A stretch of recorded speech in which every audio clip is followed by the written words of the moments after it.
All right, we are live with another episode. Welcome, everybody, to another episode. We are going to talk about fuel taxes tonight. This is probably what I'm going to consider the most misunderstood topic when it comes to being an owner-operator. I was taught wrong, and then I did it about half right. But I, I was getting bad information from what should have been good sources. So before we get into it, why don't you give a little background on how you came to understand this, and because you came into the industry not knowing anything about any of this stuff. So what was it like when you first started? Still don't know much. Well, I learned it at the CMC. I mean, I listened to Kevin, and then eventually we went into it in depth at the CMC. Spent a lot of time on it, and it's one of those deals where when you get it, the light goes off, and then you understand it, But there's so much misinformation, and it's just such a opinionated topic. And people will, they'll fight to death, they're thinking that they're right, But unfortunately, most people are wrong, I found out. So, and again, once you understand it, it's not difficult by any means. It's just the way it's collected confuses most people because it's collected at the time that you're buying fuel. So it appears to be a sales tax, and it's not. And I'm sure we're going to get into that. But that's, not having a lot of preconceived ideas when I came in the industry, I didn't know. I was willing to listen to anybody that made sense, and he's the only one that made sense to me. So everybody else had all these strategies, but they're just like opinions. Everybody's got a couple of them, and But yeah. Don't confuse opinion with facts or opinions with science and things like that. So. We look at it now strictly from a number standpoint, and opinion has nothing to do with it. So, and you may not agree with us, but that doesn't mean that you're right. And we can take math and make ours work. Okay, so, and that's what convinced me. Yeah. Well, when I first got into it, I think it was another driver that told me or started talking to me about it. But it was, just buy it in all the high tax states, and they kind of explained that version of buying fuel based on fuel tax. And that's a strategy.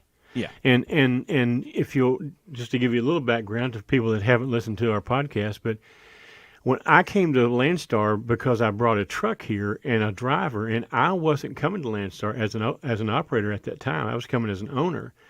I sat through orientation and had them teach me. And at that time, the orientation person had left, and there was nobody there. So the field rep, and I won't name any names, but he'd been a driver for a long time, was teaching this orientation, and it wasn't just him because the slideshow comes from corporate. But the slideshow taught that. I mean, the strategy was buy it in high fuel tax states so you'll have a credit, and we'll apply that credit to your base plate so that you don't owe money on your base plate. That was the strategy that Landstar taught in 2012 when I came to Landstar as an owner. And I reached over and told my driver, I said, Charlie, ignore everything you're hearing here. Just read a book, because this is not true. And it's not how we're going to do it. And so I was honestly, I was quite appalled that that's how Landstar taught. And I won't get into that, but there's also some other strategies that they were teaching at the time about how to figure your whether or not your truck was profitable, and some strange accounting that they were teaching at the time. Yeah. Since then, they've changed. Since then, I think they've also modified their fuel tax presentation somewhat, but it's still, with the advent of their app, maybe they're starting to embrace it now. I'm not sure. Haven't been orientation for a little while. So, but the app changed everything at Landstar. So, well, I'm reminded of 20 years ago when I was driving as an employee for a small fleet leased to U.S. Express that were making 85 cents a mile loading and empty. And I asked him, I'm like, how do you do it? And he said, son, there's pennies all over the ground. You just got to reach down and pick them up. Exactly. So the reason that, we're going to teach here in this video what we teach our drivers. And the reason that we do it the way we do it is because it is the maximum profit strategy, and profit is what we're here for. So, we'll talk about, like the just buy it in higher tax states. Well, that can solve one of the issues, but it could cause you to pay more for the fuel. And that's what we're here to do, is get the cheapest fuel that we can get. That's our biggest cost next to the driver. And so any strategies that we can employ to lower cost is 100% in our pockets. So, Right. All right, well, let's go ahead and bring up the presentation, and All right. we will start talking about fuel tax. So, first we kind of fundamentally have to talk about what it is. Fuel tax is, what pays for the roads, so they say. I don't necessarily believe that, but that's what they tell us. The fuel tax is paying for the roads, and, you have to have some historical context of back in the days before the International Fuel Tax Agreement. You would have to stop and buy fuel in every state in order to pay that state for the amount of fuel that you burned while you were in their state. And I remember, being a kid. I was born in '76, and I can remember the trucks. Remember thinking as a kid, why do they have all those license plates on the front of the trucks? And that was because every state sold you a license plate and bingo cards, and you had to have all this stuff. You had to make these calculations and stop in every state because you had to buy enough fuel in that state to pay for the fuel that you were going to burn while you were there. So, miraculously, one of the only things that government has ever done that did not make something worse, they came up with the International Fuel Tax Agreement. Interstate fuel tax agreement. It's international. International. You're right. Canada. The International Fuel Tax Agreement, which covers Canada and the United States and Mexico, I think. But I know Canada and the United States. And that created a system where when you buy fuel, you would pay into the pool, and then you would file an IFTA return quarterly, and you would track your mileage and the amount of fuel that you bought, and there were calculations that would be made, and then the fuel taxes would be paid to each state, and then we wouldn't have to have 16 license plates on the front of our trucks and all this other nonsense. So it actually was better. So let's go to the next slide. You take this one. Well, as you know, fuel is the number one cost that we have in trucking. And so anything we can do to lower fuel cost, is a great strategy because, again, that's our number one expense. Well, fuel tax is part of your cost of fuel. So if we can lower the fuel tax or avoid the fuel tax, it is a cost saving strategy, and that's what's so confusing about this, is because if you misunderstand it, you're missing the boat on some of the cost savings of it. It's very difficult to avoid fuel taxes. The only way you can avoid it is to avoid driving in a particular state where the taxes is high, and that's really not reasonable or feasible. But if you can improve your fuel mileage and lower the cost of the fuel that you're buying, then you can affect your fuel cost by using this strategy. And again, remember, fuel is our number one expense. So it's the thing that it's the low-hanging fruit that we can attack and make a big impact, and really with not a lot of effort. Most of the things we're talking about are just understanding and making the right decisions. Yeah. So here's your slide again explaining exactly what fuel tax is, and it's just an agreement between all the states that they'll cooperate with each other, and they will basically pass the money back and forth to each state so that you don't have to, as a driver, keep up with it. So it doesn't matter where you fuel, doesn't matter where you drive. IFTA will collect the tax from you, and they will apportion it out to the proper state or authority on your behalf. And if you underpaid, you'll pay more when you file that report. If you overpaid, then you'll get a refund. So it's and it's all done by one government agency, which is miraculous, and and you don't have to screw with it, So, let's see here. As an operator carrier, you have this license and this permit that you have, and everybody knows about the 2 decals that you have to put on your vehicle every year. That is your license that shows you're participating in the program, and then it's up to you to file this fuel tax report quarterly. Now, again, if you got your own authority, this is up to you. Prior to ELDs, this could be a little bit of a pain in the butt because you had to keep track of how many miles you drove in each state. Yep. Now, some of the GPSs would do it. They would keep up with for you. And, of course, now the ELDs will do it automatically. So it's gotten easier with the ELD. But I remember seeing guys with a grease pen, and as they hit the state line, they'd write the mileage on the side window, So that at the end of the day, they knew how many miles they'd driven in each state, So it's gone from that, basic elementary, method to now it's done for us. And all we have to do is run a report, out of either your GPS or your ELD, and so this quarterly tax report is just kind of like your income tax you file every year. You're gonna figure out what your tax is based on the miles you've driven in each state and the amount of fuel you've bought in that state. And you're either going to owe or you're not. I mean, it's very, very unlikely that you're going to be exactly zero. That's very, very hard to do.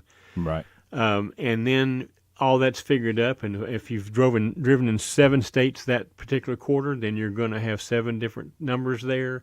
And at the bottom line is you're either going to owe money or not, and because you're gonna take all the purchases that you made in each state compared to the number of miles you drove in each state, and it's just a mathematical problem at that point in time. And it's just, okay, here's the number of miles that you drove, here's the amount of fuel that you bought, here's what you didn't buy enough of, here's where you bought too much of, here's what you owe, kind of thing. Here's where it gets a little bit controversial, or maybe not controversial, but here's where a lot of people don't, exactly, here's where a lot of people don't understand. Because we pay it at the time we buy fuel, which is only a convenience. Okay, and I'm going to give you an analogy in a minute about payroll tax, because that's the best analogy I know of, because everybody can understand this. But the tax itself, it has nothing to do with how much fuel you buy, even though it's assessed at the time you're buying fuel, and you're paying for so many gallons times the cents per mile or cents per gallon. It appears as though you're paying a tax on what you're buying, but that's just a convenient collection method. The government does not like to spend money. They would prefer that other people collect their money for them. As an employer, I will tell you that I have to withhold money on every one of my employees every week. I get paid zero for doing it, but I'm required to collect it for the government.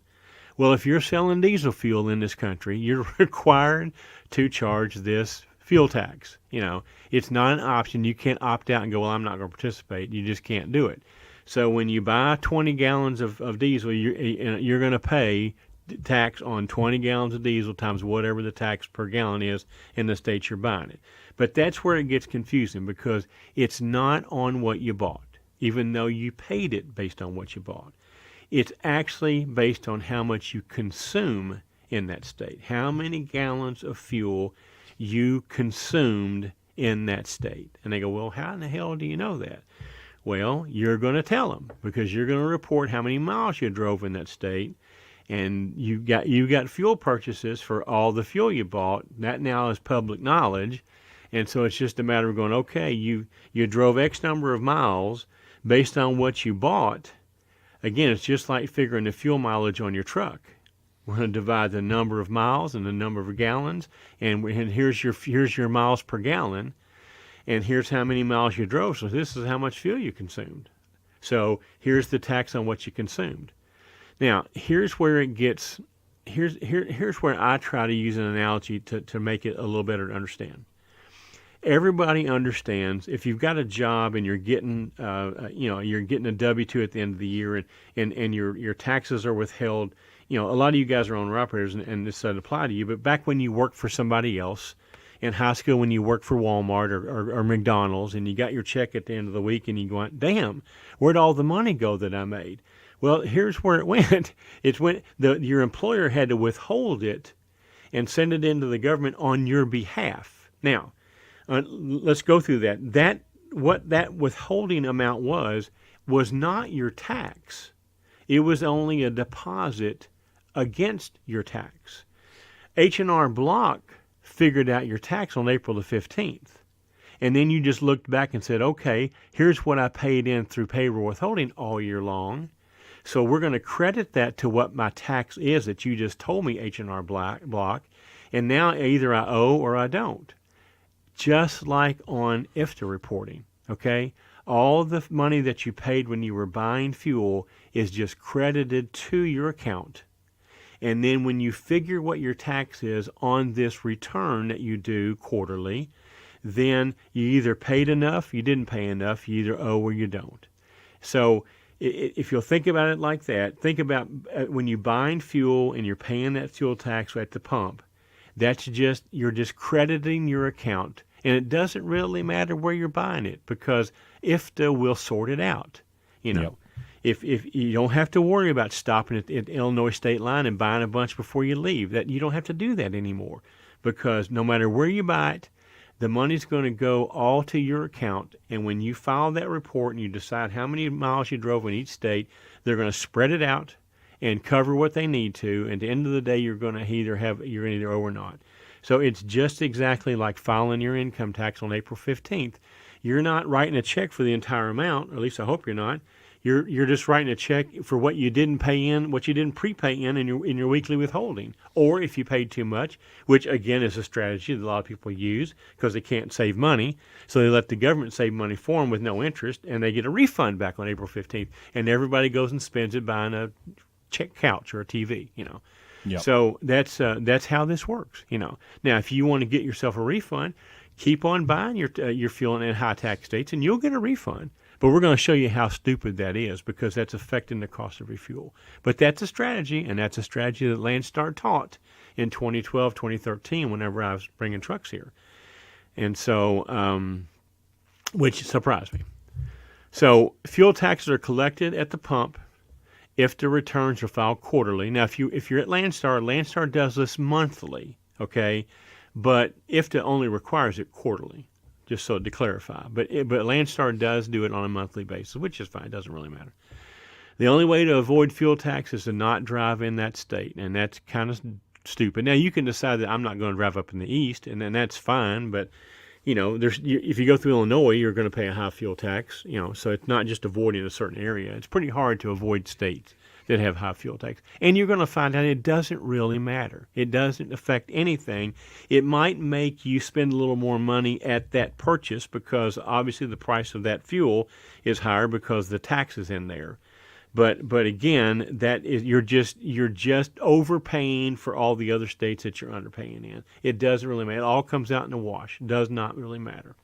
So, and if you're buying fuel based on how much it costs you, how can I say this? If you're letting that affect the way you're buying fuel, you're overpaying for the fuel anyway, and we'll explain that to you. Okay? Right. So we're restating here: if a truck is operating in a state, that truck owes that state tax for every gallon that they burned in the state, not how much they bought in that state. It's important that you understand that part of it because until you do, you'll never understand how IFTA works. But the basic premise here is you have to understand that it is only a tax on how much fuel you consume. It's a consumption tax, not a sales tax. And that's really, really confusing because you're paying it at the time of a sale.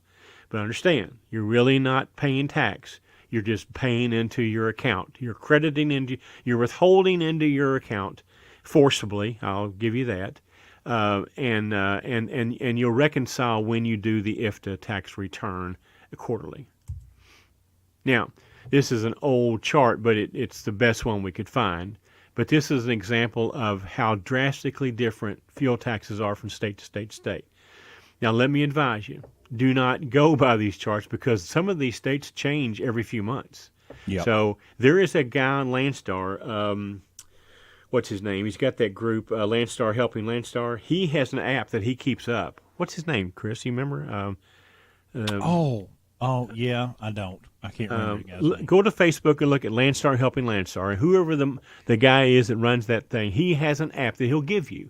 And he does a really, really good job of keeping it up to date. And it's free. So if you want to know what the fuel... Now, if you're at Landstar, we're going to give you an app anyway here in a few minutes. It won't really matter. But if you're just curious what states are what, looking at this one right now, and this is in 2018. It's just changed a lot. But you'll see Pennsylvania is 74 cents. Indiana's 48, Illinois 34. That's changed. That's now about 49. So you can see the states that are typically higher than others and not. But again, it doesn't really matter. It doesn't really matter. It only matters if you have to figure out when you're doing the computation for how to buy fuel, which we're going to teach you here, and you don't have the app. It's important to know this. But if you're going to use the Landstar One app, it will do this for you. But again, go ahead. Sorry. I put the IFTA website up on the screen and in the comments. Okay. www.iftach.org. Okay. That's where you can go to see the basically real time. They keep it updated. That's the official site where they keep it updated where you can see it. And this color legend here, you can see the red states are the ones that are highest. So if you were trying to use that strategy of buying fuel in the high states, there they are. Okay, knock yourself out. But you're going to learn if you pay attention here. We're going to teach you how that really doesn't matter at all. And two caveats on that. Go back to that for just a second. If you look at the bottom left there are states that also have a mileage tax. Yeah. Some of them call it an ad valorem tax. Mm-hmm. And then anytime you're on a toll road, you're not paying fuel tax. The toll mileage is exempt, and it's not calculated into your IFTA. Right. That makes the toll such a great deal, by the way. Right. So, I mean, that's another good thing about having your GPS or your ELD. Well, even your GPS will do it. You can identify toll miles and deduct it from your IFTA return. Toll miles are not taxed. So, all right. Well, I think we already talked about this. Yeah. It's the analogy I use where IFTA and your income tax are the same in that you're prepaying, you're depositing into your account. That's not exactly what your tax is. Again, the withholding that McDonald's keeps from your check when you work there in high school is not your tax. Your tax is determined by you and H&R Block on April the 15th. This is just money that's credited to that. And that's exactly how IFTA is. This is not a tax. It's only a tax after you figure out what you owe them, and then you apply that money to the tax. And either you overpaid or you underpaid. That's all there is to it. So I think we talked about this. Now, here's where we want to here's a split in the road here, okay? Yeah. When you're we're going to switch over now. You have to understand IFTA to understand our fuel purchasing strategy, because IFTA can be smoke and mirrors if you don't. And so we're going to shift gears here and talk about a different strategy, and that is how to buy fuel. And our premise is that we want to buy fuel based strictly on the cost of the fuel. We don't want to worry about what the tax is because we've already decided that we can't really affect that. The only way we can change that is to improve our fuel mileage on our vehicle, because the better our fuel mileage is, the lower our tax is going to be, because it's based on consumption, okay? Or you got to stay away from a state. So that's what we're trying to do here. So we want you to understand that when you're looking at buying fuel, fuel tax should not have anything to do with your determining where that's going to be. Is that our last slide? It is. Okay. So can I unshare then? Yep. All right. So so here's what we're trying to to teach you here. Okay. We want to buy fuel based on the cost of the fuel alone. Everything else doesn't really matter. And before we had the app that Landstar gave us, I don't know, a year or so ago, Yeah. we had another little thing that we used. It basically would it looked at all the fuel stops every day, and it gave you a report based on your route, where the fuel was, the price of the fuel all along your route that day. I forget what it was called, Chris. What was it called? Find fuel stops. Find fuel stops. So that was, and again, that's free, and that's what we used to use. And we could look at our route that we're going to drive this day, and we could put in where we are and where we're going, and it would give us it would find a route, and it would show us, it would give us a chart of all the fuel stops in order from highest to lowest. And then you had an option where you could uncheck the state fuel tax, and it would resort then with the fuel tax out. And that's why we use that app. It looks like Chris is going to give an example here. So, Chris, go from Indianapolis to Atlanta or something, and let's just show how this works. Again, we get nothing out of this, by the way. It's just an app that I found a long time ago, and it's really not an app. It's just a website. It's not an app. So, it's very effective in showing you what it just does the computation for you, because it knows what the state taxes are in each state. Now, there is one caveat on this. For some reason, the state of Indiana has made it unlawful for fuel stops to report the price of their fuel without the tax in it. So Indiana is the outlier here. You have to do the computation in Indiana on your own. That's why I had him put Indianapolis in there as an example, because we always taught that you have to know the Indiana tax and do that deduction yourself. But every other state will show it to you without the fuel tax in there. Now, it's been a couple of years since we've used this, because we've been using the Landstar app. Yeah. Okay. And so there's a little box right there that you want a little drop-down box. You want to choose cost less tax, and then it will give you this list here.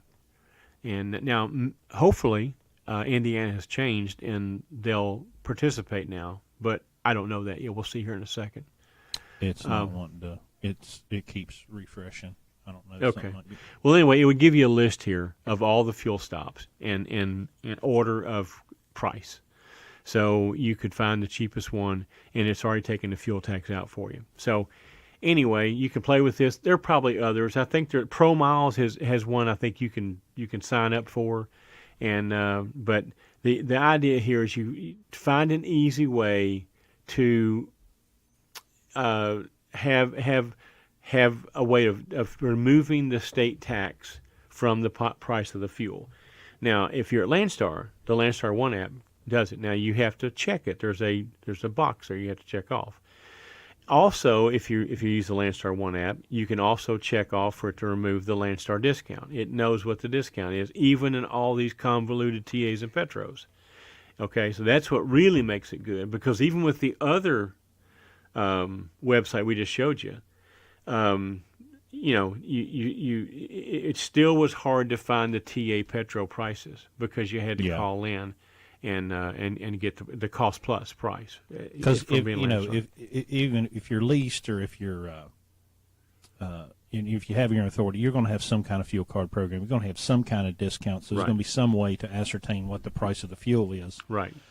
But knowing, take the discount out for a second, set it to the side, because everybody's getting some kind of discount. Some are better than others. You have to take the price, subtract the tax. That's your cost of fuel, period.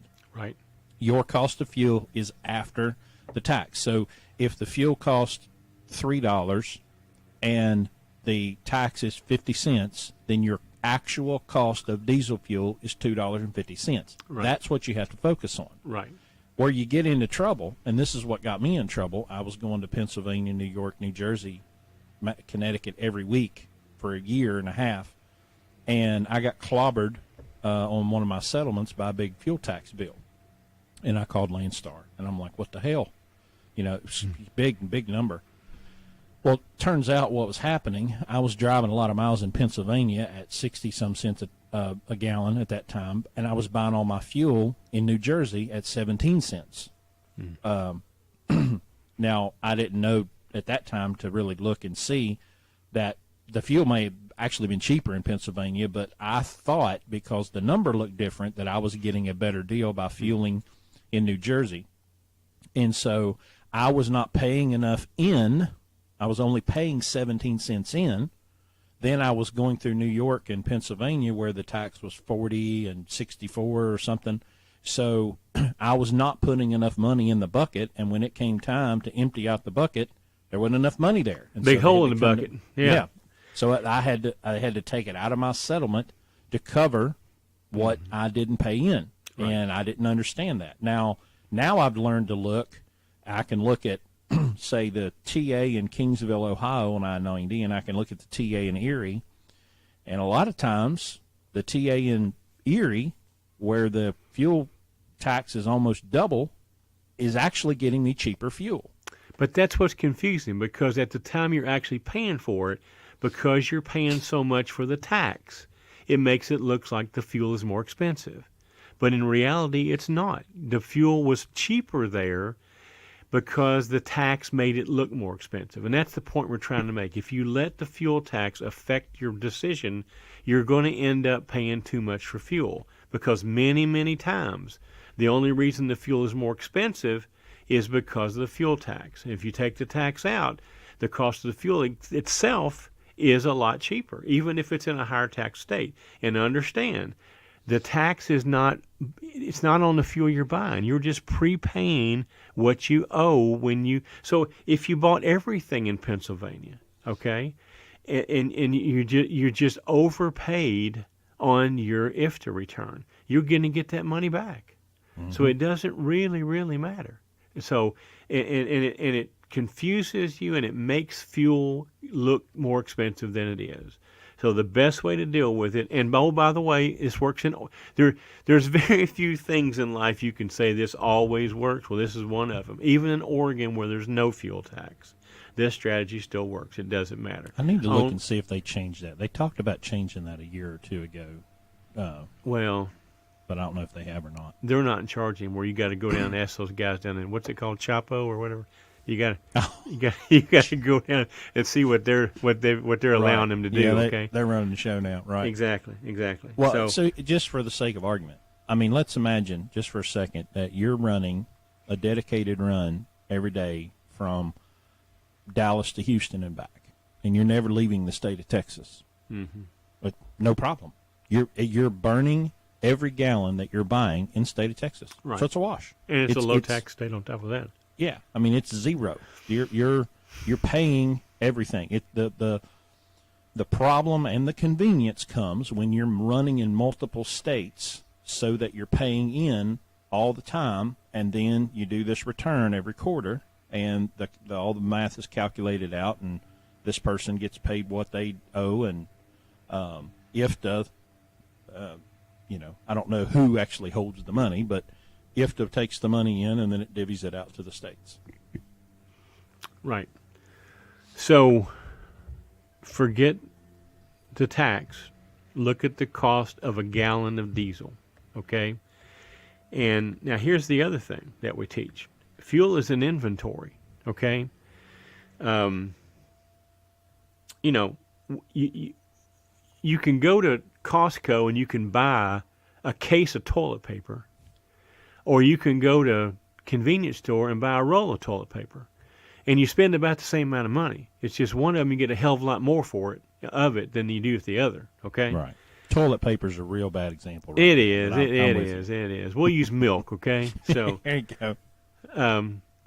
But the reason you go to Sam's Club or Costco is because you want an inventory of it. It's cheap, and I'm going to stock up on it. That way, if I need to wipe my ass, I don't have to worry about going to convenient and buy it, paying $8 for one of them, okay? So fuel is the same way. It's just an inventory. So we teach our people, don't buy fuel when you're empty because you have no control over what it costs there. You got to buy wherever you happen to be. And earlier in the day, you drove right by Jeffersonville, Ohio, and you passed up buying at the TA there for a third of what you were going to pay down the road. So, and I'm being a little facetious there, but the idea is that if you're not looking every morning at where you're going, if you're not looking at what the fuel costs, and it's easy to do. If you're at Landstar, it's the Landstar One app. If you're not at Landstar, you use that thing we just gave you, or sign up for ProMiles. There's that information is easily attainable. All right, and it's just like a pre-trip, or it's just like trip planning. Okay, fuel is your number one expense, and controlling it usually is just a decision. There's nothing hard about going, oh, let me buy fuel here today instead of down here when I need it, So it's just making a business decision about, and understand this, okay? It seems like it's not that much, a few pennies. Let me give an example of something. Landstar just put out something this past week. I put it out to my guys. They saved $54 million in discounts in the past year for BCOs. So we got 10,000 BCOs. I figured it up. That's about $5,400 per BCO that they got as a discount from Landstar, which is great. Well, I figured. Go ahead. So there are a lot of people probably watching this going, well, I'm not going to worry about all that. I'm going to buy it all in the high-tax state and it's going to work out. Yeah, you're probably right. Okay. But what we're talking about here, go back to what I said before. Son, there's pennies all over the ground. All you got to do is reach down and pick them up. All right. At 125,000 miles a year, a nickel a gallon, 6 miles a gallon, is $1,000. Why do you want to give TA Petro and Pilot Flying J $1,000 of your money when all you got to do is do a simple calculation, do a Google search, have the information there, and save $1,000 or $2,000 or $5,000, whatever the number is. But that's money in your pocket. Don't give these truck stops money that they don't need. You'll go in and complain about what it costs to buy a hot dog, but you'll go out there on the fuel aisle and just bend over. It makes no sense. Had a guy in a Landstar group this week crying to boycott TA because he don't like reserve parking, and people are in the comments going, yeah, but you realize TA Petro with the Landstar discount is much, much cheaper. And he's like, no, it's not. Right. Don't confuse with the facts. Okay, buddy. Even going back to your strategy of buying at the high tax state, that will probably be okay in terms of your IFTA thing because you're going to get that money back. But if buying in that high tax state is camouflaging the fact that you're paying more for the actual gallon of fuel, that's where you're screwing up. Okay, that's where you're leaving money on the table. And there again, we average about $50,000 a year per truck in fuel. Okay, 10% it helps Dad a lot. Okay, so we preach this. We preach because we're teaching people how to go into business. All right, you don't just purposely overpay for stuff in business. That's stupid. And if you're not paying attention to what fuel costs, or if you don't care that it's a few pennies more per gallon, then that's stupid, okay? And deciding to go into business is a decision. Staying in business is a skill set. And making stupid decisions does not support that skill set that's going to keep you in business. And, oh, by the way, did you know that fuel is your number one cost, number one expense? Do you know that all you have to do to change that is change where you buy it?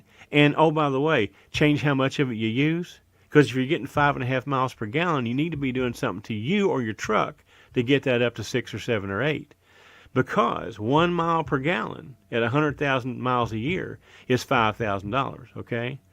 2 miles per gallon is $15,000, okay? So I don't know about you, but I don't really care to give that money to Pilot Flying J and TA if I don't have to, and I don't have to, And remember, if you're getting 7 miles to the gallon versus 5, you're paying for the fuel that you burn.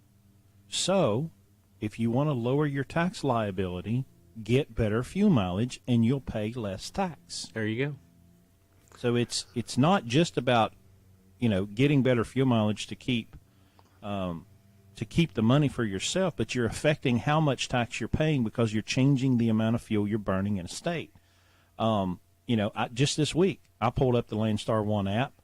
I was getting ready to, I had one place picked out to get fuel because I was going to stop there and get dinner, and I just happened to check, and it was a 15-cent per gallon difference. And I went, oh, man, I need to stop at this TA right here, because if I stop at that next one, it's 15 cents a gallon, and then that fuel hog that I'm driving now, that makes a difference. And again, knowledge is power. If you didn't check, you wouldn't have known.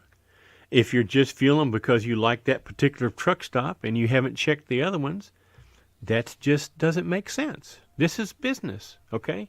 It's hard to stay in business. You can't stay in business if you waste money. Dave Ramsey calls it stupid tax, okay?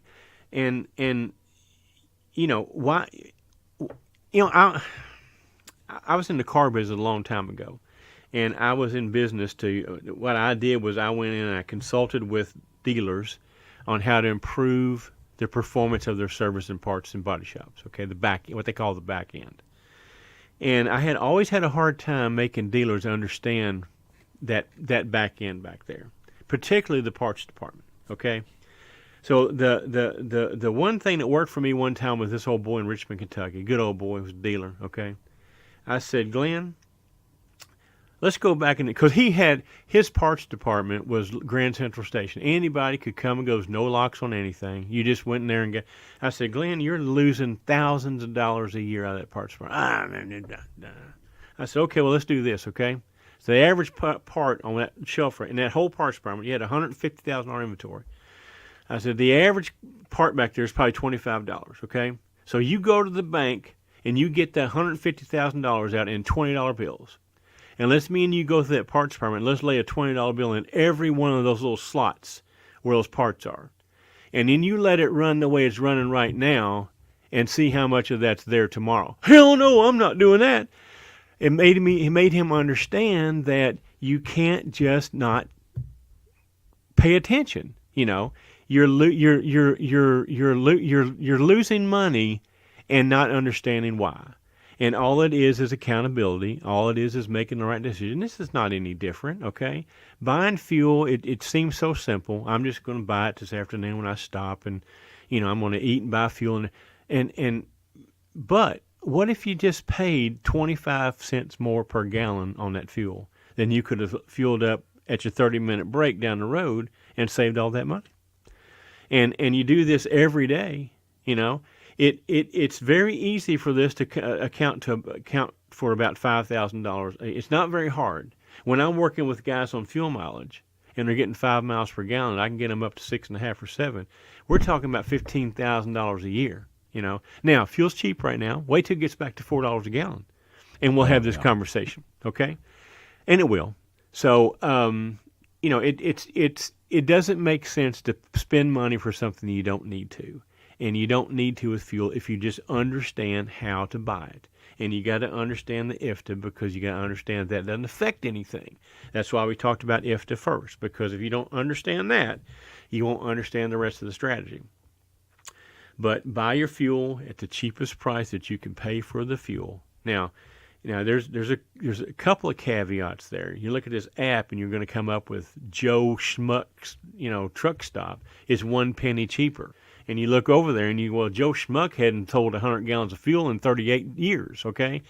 You probably don't want to go there, okay? Find the next closest one that's a penny more, but they go through enough fuel every day or every week that you're not going to get crap. But that being, that aside, so much of this is just that I don't use Love's fuel because I don't get good enough fuel mileage on that. That's all just bullshit. Chris has got a good friend that delivers fuel, and he'll tell you that he delivers the same fuel every place he goes. Okay, there's not a different additive package at one over another. Fuel's fuel. Okay. Yeah. So I don't buy into that. All right. I never had a truck get better or worse fuel mileage based on where I bought fuel. All right. At least not enough to make a difference. If that is true, I can't prove it. Can't prove it one way or another. But it doesn't matter. I don't have to prove it. Going back to this deal, Landstar drivers saved about $5,400 this year on average with Landstar discounts. I looked at our trucks. Our trucks saved on an average of $12,000 in the past year on fuel discounts. So thank you, Landstar, but we also did a better job of buying fuel. Our fuel cost is in the low 20s, 20% of gross revenue. Most people are in the 30s. So it has a big effect on your bottom line, a huge effect on your bottom line. And it's, by the way, did I tell you it was the number one cost to run the truck, fuel? So it might be a good idea to address that. It might be a good idea to try to tackle that, because that one's easy, okay? That one's easy. All you got to do is slow down, get better fuel mileage, improve on the fuel mileage of on your truck. Next time you go buy tires, pay attention to what you're buying. Don't just buy the cheapest tires. Buy the tires that get you the best fuel mileage. We got about 60 things we can teach you, and we will, on how to improve your fuel mileage, and that might be our next thing, Chris. I don't know, but these are ways to lower that fuel cost, your number one cost of doing business, and put that money back in your pocket instead of Pilot, Flying J, TA, Petro, all of them. Well, we tell every person that comes to drive here, we say, this only works if you drive the truck like it's your own. Right. Now, that's hard to do because it's really impossible for you to feel the responsibility if you don't literally own the truck. Right. And we had what was it this week? I think a guy took a route, made a choice, then calls me and says, "What do you think of this route?" And I'm like, "You took the most expensive route, Right. And he's like, "Well, how do I know about the tolls and stuff?" And I'm like, "It's online. Like, it's all online. It's just Google, just a Google search, But he's never had to make that decision before. Right. Right. And but the one concrete fact is, if he owned that truck, he would have put more effort into that, and that's part of the reprogramming that we have to do. We bring you in here, and we have to unplug your company driver brain and rewire it and plug it back in as an owner-operator brain, because you don't think of that first. But if you were paying the bill, you squeeze that throttle a little bit less. You'll drive that extra 15 miles to avoid that toll road if it works out. But it's well, again, that's part of that skill set of staying in business. You might not, but you're going to be less profitable than the people that are. And when the pandemic hits again and everything shuts down, you'll be the one going home, and the other ones will still be out running. Yeah.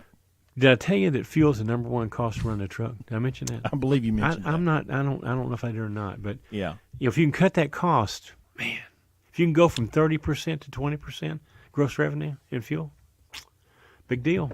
Yeah. Not hard to do, but you just got to make the right decisions. You got to take the time to do the research. How long does it take you to figure out where to buy fuel every day, Chris? How long does it take to figure that out? Seconds. There you go. And of course, once you start looking at it this way, it's a whole lot easier, because you start to learn that 9 times out of 10, TA in Jeffersonville is going to be cheaper. But I'm going to just check. Double check. I'm going to double check, make sure. Yeah. So I've got some comments here we can roll through.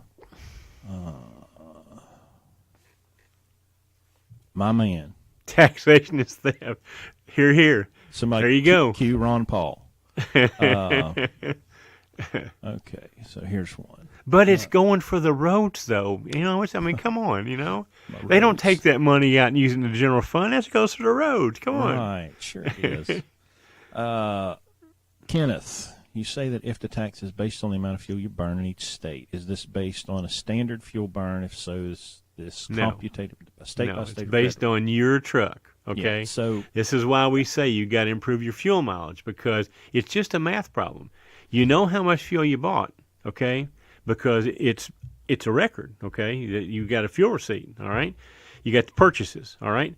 And then you're going to report to the state how many miles you drove. That's just a math problem, all right? So no, it's not standard. It's based on your truck. So if you improve your fuel mileage, you'll lower your fuel tax. Just that simple. Yeah. Because this is 3 months worth of fuel. So 3 months. Let's say you burned. If you're yes. Let's say right. I don't know, 5,000 gallons, just pulling a number out of the air. You burned 5,000 gallons of fuel, or you purchased 5,000 gallons of fuel, and you drove X number of miles, and you divide the number of miles you drove in that quarter divided by the gallons that you bought in that quarter. That's your fuel mileage. Per state. Per state. But the same fuel mileage for the whole return is going, it's not, oh, well, I had a heavy load today and a light load yesterday. It's in that period of time, and that quarterly return, the number of gallons or the number of miles you ran divided by the number of gallons that you bought, and that's your fuel mileage. So if it's 6.5, then they're going to say, okay, you drove 200 miles in Ohio divided by 6.5, and that's your tax for that state for that period of time. For that quarter, yeah. Now, let me before we answer that next question, let me address Landstar people, okay? Well, I came to Landstar. We've got if you want to talk about high fuel mileage, we've got a question coming about that. Well, I'm just going to talk about reporting, okay? Okay. When I first came to Landstar, I found out that you didn't automatically get things, the IFTA report is not sent to you automatically. You have to ask for it. Right. Okay?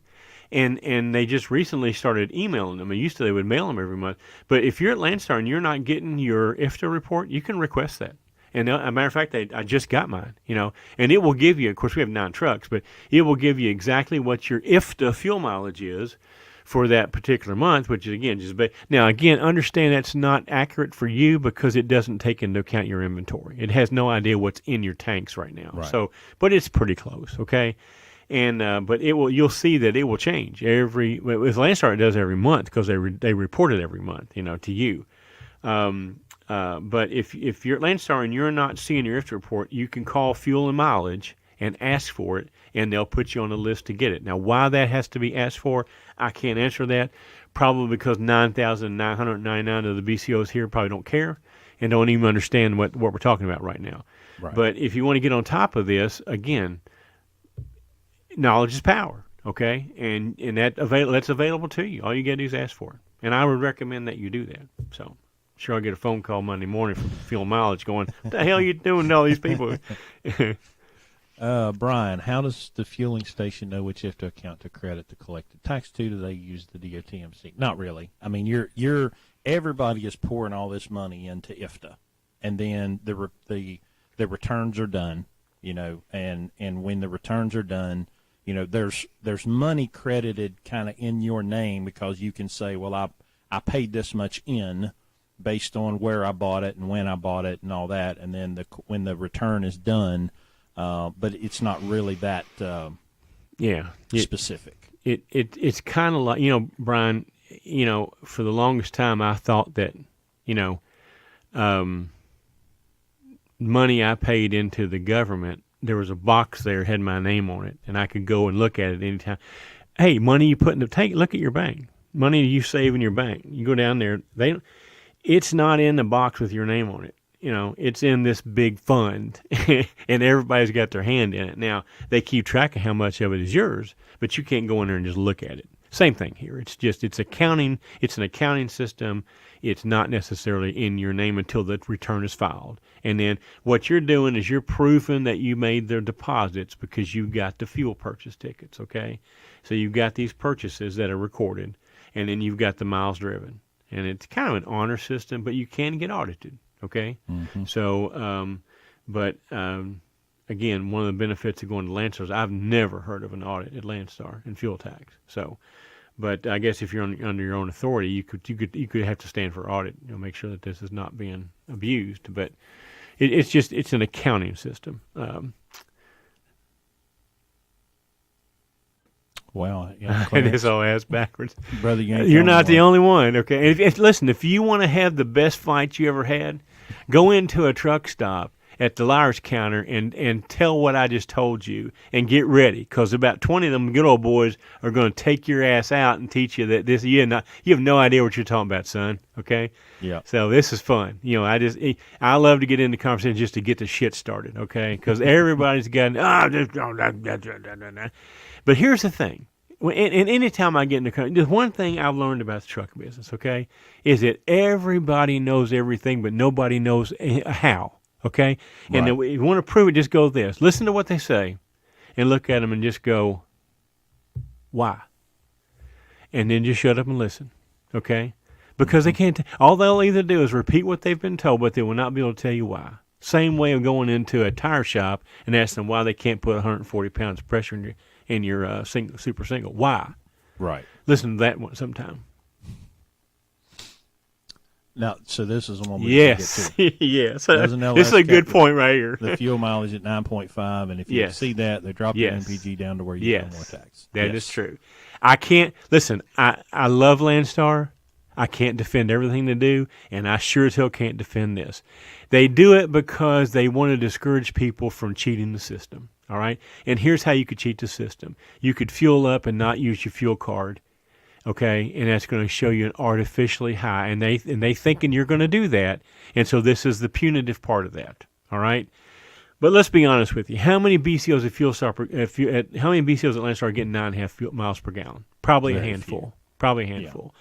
But you're right. That is true. And the ones that I know of, I know a guy at Landstar for the past, I don't know, 10 years. Yeah. 10 years. Is in excess of 10 miles per gallon. You should see what he has to do at the end of every month to keep that. He has to take all the fuel out of his truck and put it in his diesel pickup. He's got big tanks at home. He dumps it into because he if he doesn't, he's going. And the punitive part of this is they dump you down to 4 miles per gallon. Okay, they don't dump you down to 9 or 8.9. They dump you from 9.5 down to 4. Okay, and I can't listen. I don't defend it. I think it's bullshit. But it's not my decision. They didn't ask me to do it. But again, if you're not at 9.5 miles per gallon, which again, there's not very many people that are hitting that. But if you do, he probably wouldn't mind me telling his name. His name is Steve Cron, Kron. You can look him up. He's on all the Facebook groups. But he can tell you how to avoid that if you're in that category. And and God bless you if you are. By the way, proud of you. So.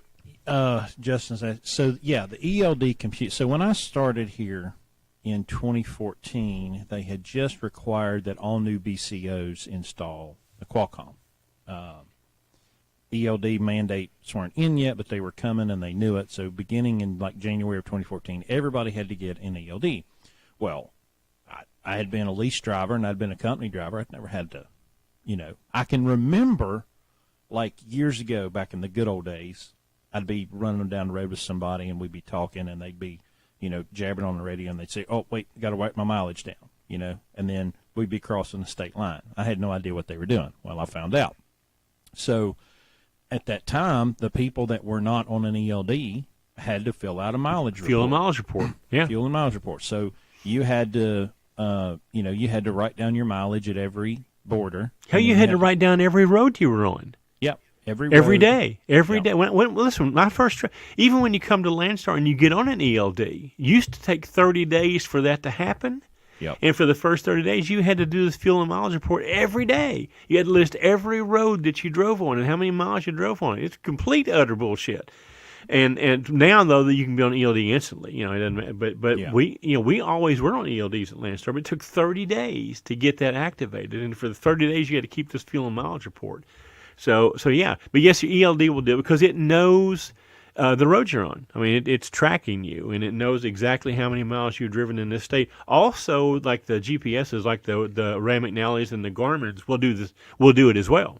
Yeah. When I first started, I called them and they said, well, it's $4 a month, and I'm like, yeah, you bet your sweet ass I'm gonna pay $1 a week. Yeah, exactly. Yeah. Not to have to do this. I'm not doing this anymore. It's funny that we had a truck that we now know it was a ground issue, but my odometers and my gauges kept going crazy. And the way I found it was I was doing stupid mileage reports, and I'm driving all the way up 81 in Virginia, which is 323 miles. And so, I wrote my mileages down that day, and I'm doing the report, and it showed like 247 miles. And I'm like, crap, because I just knew how many miles it was, and I'm like, well, that's not right. And I'm trying to figure out, well, turns out with this ground issue, my odometer would stop counting And that's how we figured out. And my fuel mileage was horrible, because I was driving a bunch of miles that the damn odometer wasn't tracking, and we were trying to figure, why is my fuel mileage so bad? My mileage reports are off, and it took, driving that truck backwards into a piece of concrete at 50 miles an hour, and we found the problem. We found the ground problem. Yeah. But yes, it will. That's how Landstar gets your mileage per state. Look at your get an IFTA report from Landstar, and it'll break it down. You'll see every state, that you've driven in, exactly how many miles, and of course all your fuel purchases there, so they know exactly which purchase. It's all broken down. It's very interesting. Okay, and then you'll. Now, if you're at Landstar, you're once every month you're getting this reconciliation. Either you get a refund or a charge for your fuel mileage, your IFTA report from the month before. So this is just a breakdown or an accounting of that number that they're taking out of your settlement or giving you back, either one. If you're not with Landstar, then obviously you're probably doing your own. I'm not sure if you lease to a carrier what they'll do. Mine, when I was at ATS, they did it. Of course, they never said a word about it. Like never. We never talked about it. We had an escrow account that we put so much money into every month, and then once a quarter they would do the IFTA report, and you either got a credit or or they took money out, and nobody ever talked about it. Nobody ever was like, well, this is what this is for. Shut up, slave, and do what you're told. Right. Now let me say this, because there's a few of you out there that may be working for a carrier that pays IFTA. Oh yeah, it's a good one. And if you are, let me make you understand what that means, okay? And it does change the way you're going to buy. Well, it doesn't. You still should know how to do this, but it won't affect you really that much. If you never ever get charged back for an IFTA under depositing, in other words, you underpaid your IFTA by buying in low tax states and you drove in high tax states, and you're not responsible for that, and that's what they mean when they say they're paying your IFTA, then it really doesn't matter. You should buy what we call the marquee price, the price that's on that red and green flashing sign as you're driving by. That's the marquee price, okay? If the IFTA doesn't affect you because it's never ever taken out of your settlement, and you're never credited back, by the way, for what you did right, it really doesn't affect you because it's not going to cost you money one way or another. Now, if you're buying your own fuel, if you're leased to the carrier and you're still paying your own fuel price, I still maintain that you should do this because it's making you misconstrue the cost of your fuel. But the benefit is you're not having to worry about underpaying. And that's what they mean when they say they're paying your IFTA. There's not any other way they can, okay? Right. Otherwise, you'd be getting a check all the time, and believe me, you're not. So right. So don't get confused by that. But this won't affect you because you're never going to have to pay the underpayment. But you're also not going to get credit for the overpayment. And again, it's liable to cost you. Now, if you're a company driver, it doesn't matter. If you're a company driver, it doesn't matter anyway. But if you ever want to be an owner-operator, you need to learn how to do this. Otherwise, you'll be coming here doing the stuff. As we've discovered, if you're a company driver, they won't even teach you how to read a map. There you go. Exactly. I can't believe they teach this. So this strategy. This is one of the things that applies whether you're leased to a carrier or an owner-operator or independent. This fuel buying strategy applies to everybody, 100% of the time. It doesn't matter if you're leased to Landstar, if you've got your own numbers. This strategy will lower your fuel cost. And again, remember, there's very few things you can. That word always or never, those are really too hard. They're two words to use and feel really good about what you said. But here's one you don't have to worry about. Never, ever consider the IFTA tax when determining where to buy fuel. You'll always be safe with that one, okay? Yep. You never have to worry about eating those words, okay? Because it never, ever, ever should enter into that computation. Buy fuel for the price of the fuel. Don't worry about the IFTA tax. Take care of itself. If you worry about IFTA tax, work on your fuel mileage, and that'll help you there as well.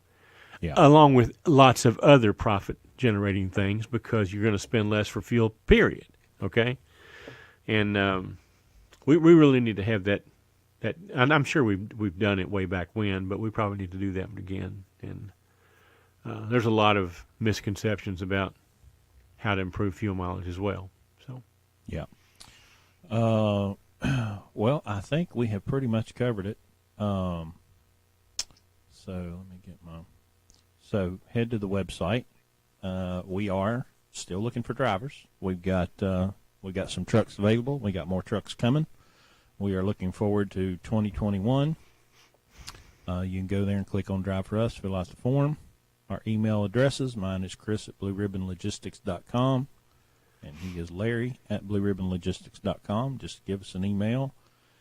And I think we've covered it all. I think we pretty much got it wrapped up. We've answered all the questions, and I don't think we can do any more damage. Save your fuel money. Quit giving it to these fuel stops. Put it. And by the way, when you save it, actually save it. Don't go spend it on hot dogs. Put it in your savings account and save it. Do yourself a favor. Get started now. Hardest part about getting started is getting started. Take the first step. Put the first $50 in a investment, and start having fun with watching that thing grow instead of giving it to the fuel stops. Because if you're not doing this, you're spending $5,000 a year that you don't have to spend, at least. Yeah. And if you're not really very good on fuel mileage, you're spending a lot more than that. But take this money that we're saving you and save it, okay? Be a saver. There's only two people in the world. Or send it to us. Well, there you go. I'll take it. Yeah. But you're either a borrower or a lender in this world. You're one or the other, okay? And I'm telling you to become a lender. Quit being a borrower. It's a whole lot better. You'll like it. You sleep a lot better at night, too, by the way. So. Yeah. All right, that's it for now, everybody. We'll catch you on the next one. All right, everybody.